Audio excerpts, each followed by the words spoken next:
ஆலயம் அறிவோம் பகுதியில் இன்றைக்கி நம்ம பத்ரிநாத் கோவிலை பற்றி தான் பார்க்க போகிறோம். பிரமிக்க வைக்கும் இமயமலை மலைகளுக்கு மத்தியில் மற்றும் புனிதமான அலக்நந்தா நதிக்கரையில் அமைந்துள்ளது இந்த பத்ரிநாத் ஆலயம். இது ஒரு மகத்தான ஆன்மீக முக்கியத்துவம் மற்றும் இயற்கை பேரழகு வாய்ந்த கோவிலாகவும் மிகப்பெரிய வரலாறு புராணங்களுடன் தொடர்புடையதாகவும் பிரமிக்க வைக்கும் கட்டடக்கலைகளுக்கும் தொடர்புடையதாகவும் இந்த கோவில் அமைந்துள்ளது. பத்ரிநாத் கோயிலில் மூலவராக காட்சி தரும் பத்ரி நாராயணர் கருப்பு நிற சால கிராமத்தினால் ஆனவர். பெருமாளின் சிறப்பு பெற்ற 108 திவ்ய தேசங்களில் 99வது திவ்ய தேசமாக இந்த பத்ரிநாத் கோவில் அமைந்துள்ளது. பத்ரி நாராயணரின் சிலை கிபி 9ஆம் நூற்றாண்டில் காஞ்சி சுவாமிகளால் பிரதிஷ்டை செய்யப்பட்டது. இந்த கோவிலுக்கு சென்று தரிசனம் செய்வது அவ்வளவு சுலபமல்ல.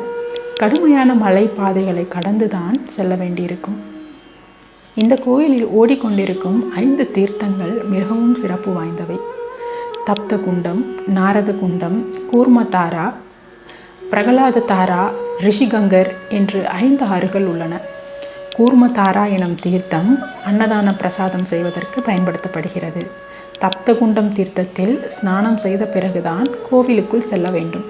இங்கு ஓடிக்கொண்டிருக்கும் கங்கை நதியில் ஸ்நானம் செய்வது என்பது மிகவும் ஆபத்தானது. இந்த தப்த குண்டத்தில் இருக்கும் நீர் சுடு தண்ணியாக இருக்கும் என்று கூறுகிறார்கள். அவ்வளவு குளிர்ந்த பிரதேசத்தில் இந்த நீர் எப்படி வெந்நீராக மாறுகிறது என்பது இதுவரை யாராலும் கண்டுபிடிக்க முடியவில்லை. ஆனால் இதற்கான ஒரு புராண கதையும் உண்டு. அக்னி பகவான் ஒரு நாள் உணவில் நெய் அதிகமாக சேர்த்து கொண்டார். இதனால் அவருக்கு ஏற்பட்ட அஜீரண பிரச்சனையை சரி செய்ய வேண்டும் என்று விஷ்ணு பகவானிடம் வேண்டுதல் வைத்தார். விஷ்ணு பகவான் அக்னி பகவானை தண்ணீராக மாற செய்து அந்த தண்ணீரில் பக்தர்கள் நீராடினால் அவருடைய பாவம் எல்லாம் கரைந்துவிடும் என்றும் அதேபோல் அக்னி பகவானின் அஜீரண கோளாறும் நீங்கும் என்றும் வரமளித்தார். அந்த சம்பவத்திற்கு பின் தான் அக்னி பகவான் நாராயணரின் பாதங்களிலிருந்து நீர் ஊற்றாக எடுத்து தப்த குண்டத்தில் பாய்ந்தார் என்கிறது புராணம். சூடான நீர் ஓடும் இந்த தப்த குண்டத்தில் நதிக்கு அருகில் உள்ள அலக்நந்தா நதியில் நாம் தொட முடியாத அளவிற்கு குளிர்ந்த நிலையில் நீர் இருப்பது அதிசயமான ஒன்றாகும். இந்த கோவிலின் ஸ்தல வரலாறு பற்றி பார்ப்போம். கைலாயத்தில் இருக்கும் சிவனுக்கும் பிரம்மனுக்கும் முன்னொரு காலத்தில் 5 தலைகள் இருந்தது.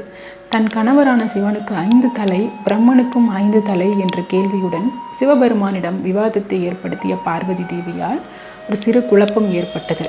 இதனால் கோபமடைந்த சிவபெருமான் பிரம்மனின் ஒரு தலையை கிள்ளி எடுத்து விட்டார். இதனால் சிவபெருமானுக்கு பிரம்மஹத்தி தோஷம் ஏற்பட்டது. அவர் கிள்ளி எடுத்த பிரம்மனின் தலை கையை விட்டு கீழே விழவில்லை.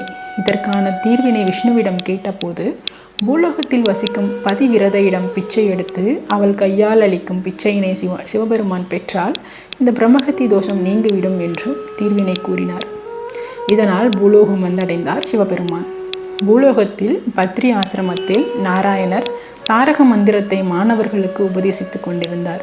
அந்த ஆசிரமத்தில் நாராயணருக்கு உதவி செய்து கொண்டிருந்த மகாலட்சுமியிடம் சிவன் பிச்சை கேட்க மகாலட்சுமி பிச்சை அளித்ததும் சிவபெருமானின் கையில் இருந்த பிரம்மனின் தலை கீழே விழுந்தது. அந்த இடம்தான் இன்று பத்ரிநாத்தில் பிரம்ம கபாலம் என்று அழைக்கின்றனர். இதனால் இந்த இடத்தில் பித்ருக்களுக்கு பிண்டம் வைப்பது சிறப்பாக கருதப்படுகிறது. நமக்கு நாமே ஆத்ம பிண்டமும் வைத்து கொள்ளலாம்.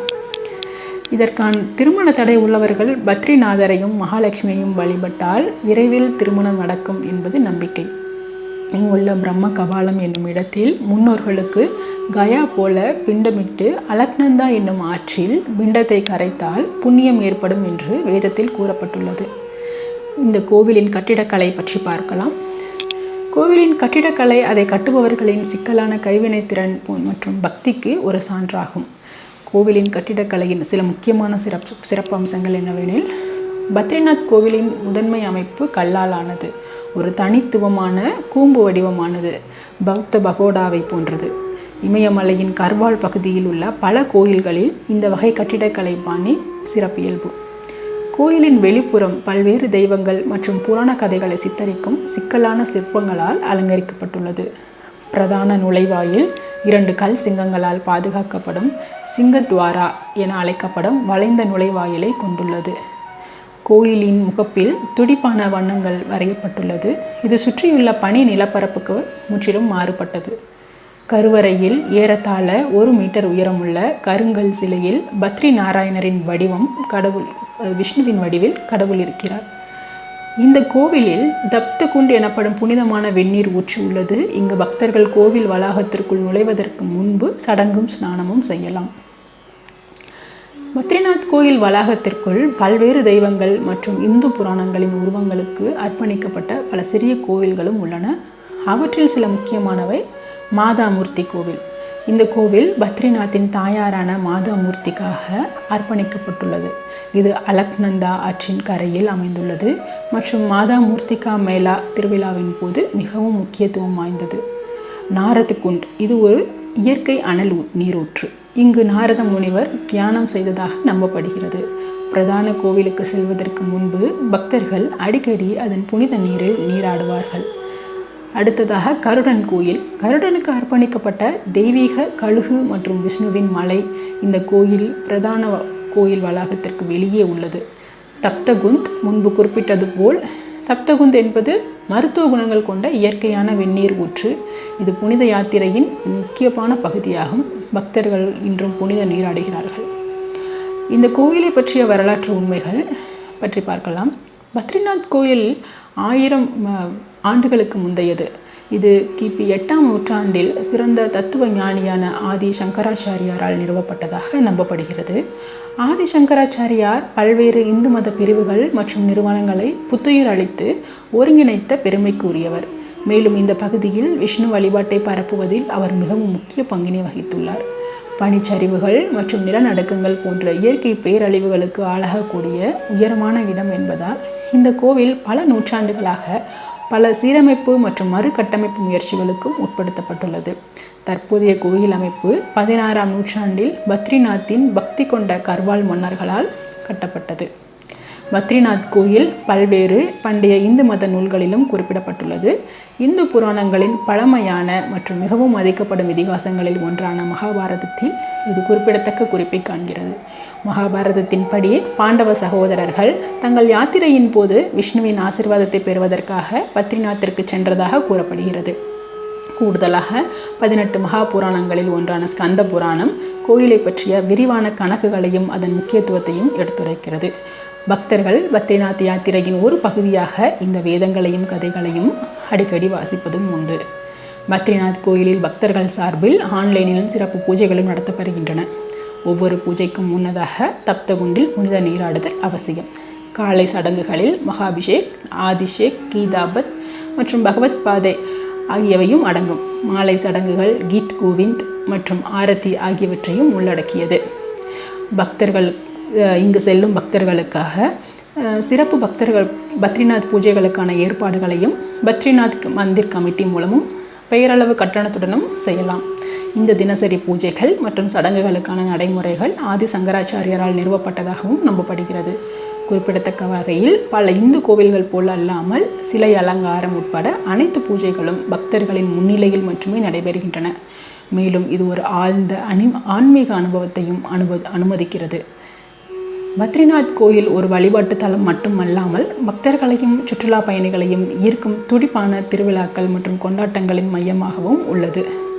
இந்த கோயிலில் கொண்டாடப்படும் முக்கியமான திருவிழாக்கள் என்னவெனில் மாதா மூர்த்திகா மேளா, பத்ரி கேதார் உற்சவ், வசந்த பஞ்சமி, தீபாவளி, மகர சங்கராந்தி. இந்த மாதா மூர்த்திகா மேளா என்பது பத்ரிநாத்தின் தாயாரான மாதா மூர்த்திக்கு அர்ப்பணிக்கப்பட்ட இந்த ஆண்டு விழா மிகவும் உற்சாகத்துடன் கொண்டாடப்படுகிறது. இந்த நேரத்தில் யாத்ரீகர்கள் ஊர்வலங்கள், கலாச்சார நிகழ்வுகள் மற்றும் சிறப்பு பிரார்த்தனைகளில் பங்கேற்கின்றனர்.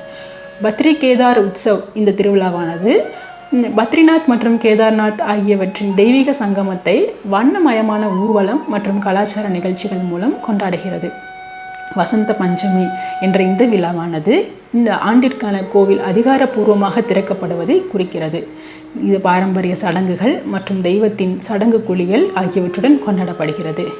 தீபாவளி பத்ரிநாத் கோவிலில் தீபத் திருவிழாவான தீபாவளி மிகவும் உற்சாகமாக கொண்டாடப்படுகிறது. கோவில் வளாகம் மின் ஒளிகளால் அலங்கரிக்கப்பட்டு சிறப்பு பூஜைகள் நடத்தப்படுகின்றன. மகர சங்கராந்தி இந்த குளிர்கால திருவிழா பருவங்களின் மாற்றத்தை குறிக்கிறது மற்றும் பல்வேறு கலாச்சார நடவடிக்கைகள் மற்றும் சடங்குகளையும் இது உள்ளடக்கியது.